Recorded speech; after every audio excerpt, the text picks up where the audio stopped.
दिल्ली से यूपी और महाराष्ट्र से राजस्थान तक। साल 2025 में कितनी बदल जाएंगी कांग्रेस और बीजेपी? इन पार्टियों में भी होने हैं बड़े बदलाव। साल 2025 देश की राजनीति और खासकर कांग्रेस और बीजेपी के लिए काफी अहम रहने वाला है। दरअसल इस साल दोनों पार्टियों के संगठन में बड़े बदलाव देखने को मिलेंगे।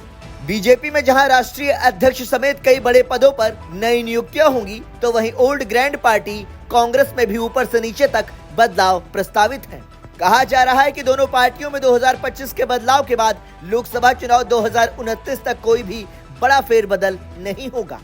यही वजह है कि 2025 में होने वाले इन बदलावों को काफी अहम माना जा रहा है। बीजेपी संगठन में ये बदलाव संभव।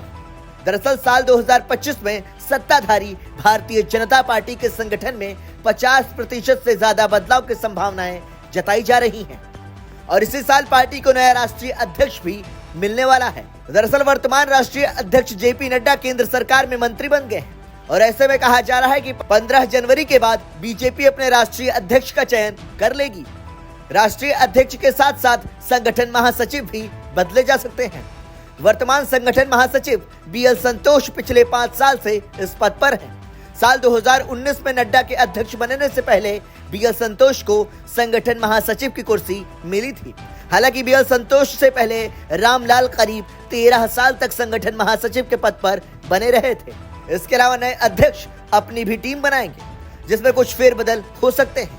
राष्ट्रीय स्तर के अलावा बीजेपी में कई राज्यों के प्रदेश अध्यक्ष भी बदले जाने हैं।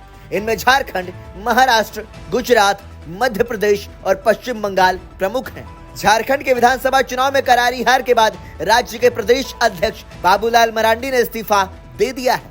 इसी तरह महाराष्ट्र में जीत के बाद प्रदेश अध्यक्ष चंद्रशेखर बावनकुले भी मंत्री बन गए हैं। एक पोस्ट एक व्यक्ति फॉर्मूले की वजह से अब यहाँ भी पार्टी किसी दूसरे व्यक्ति को अध्यक्ष नियुक्त करेगी। इसी तरह मुंबई प्रदेश अध्यक्ष आशीष शेलार भी फडणवीस कैबिनेट में शामिल हो गए हैं। शेलार का उत्तराधिकारी भी पार्टी 2025 में ही घोषित करेगी। वहीं गुजरात बीजेपी के अध्यक्ष सीआर पाटिल भी केंद्र में मंत्री हैं। यही वजह कि साल 2025 में पाटिल के उत्तराधिकारी का भी ऐलान बीजेपी कर सकती है। कुछ ऐसी ही स्थिति पश्चिम बंगाल की है। बंगाल बीजेपी के अध्यक्ष शांतनु ठाकुर केंद्र सरकार में मंत्री हैं। ठाकुर के भी उत्तराधिकारी 2025 में नियुक्त किए जाने की बात कही जा रही है। इसके अलावा देश के सबसे बड़े सूबे यानी उत्तर प्रदेश में भी बीजेपी ने अध्यक्ष का चुनाव कर सकती है। दरअसल यहाँ के वर्तमान अध्यक्ष भूपेंद्र चौधरी लोकसभा में हार के बाद ही अपने पद को छोड़ने की पेशकश कर चुके हैं। कांग्रेस में भी बड़े बदलाव की आहट।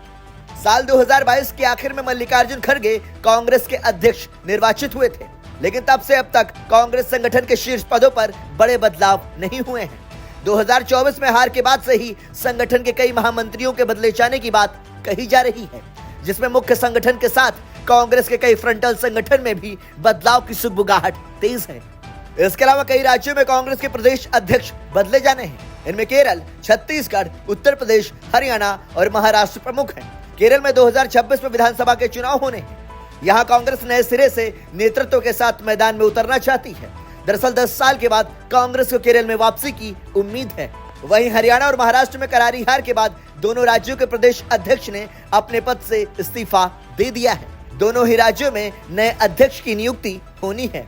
इसी तरह ओडिशा और उत्तर प्रदेश में पूरी कांग्रेस की इकाई भंग हो चुकी है। दोनों ही राज्यों में पार्टी नए अध्यक्ष की नियुक्ति कर सकती है, जबकि राजस्थान के वर्तमान अध्यक्ष गोविंद डोटासरा का कार्यकाल भी 2025 में पूरा हो जाएगा, इसलिए यहाँ भी नए अध्यक्ष की नियुक्ति हो सकती है। इसके अलावा छत्तीसगढ़ में भी कांग्रेस अध्यक्ष बदलने की तैयारी में है। यहाँ भी पार्टी अध्यक्ष दीपक बैज के नेतृत्व में पार्टी विधानसभा और लोकसभा चुनाव बुरी तरह हार चुकी है। इन पार्टियों में भी होने हैं बदलाव। सीताराम येचुरी के निधन की वजह से सीपीएम को भी अपना नया मुखिया चुनना है, जिसको लेकर अप्रैल 2025 में सीपीएम के नए महासचिव पर फैसला होगा। केरल चुनाव को देखते हुए सीपीएम अपना नया महासचिव चुन सकती है। वहीं बिहार में 2025 के आखिर में विधानसभा चुनाव होने हैं। यहाँ आरजेडी मुख्य लड़ाई में है और खबर है कि विधानसभा चुनाव से पहले राष्ट्रीय जनता दल भी अपने बिहार इकाई में बड़ा बदलाव कर सकती है। ब्यूरो रिपोर्ट, संदेश वाहक।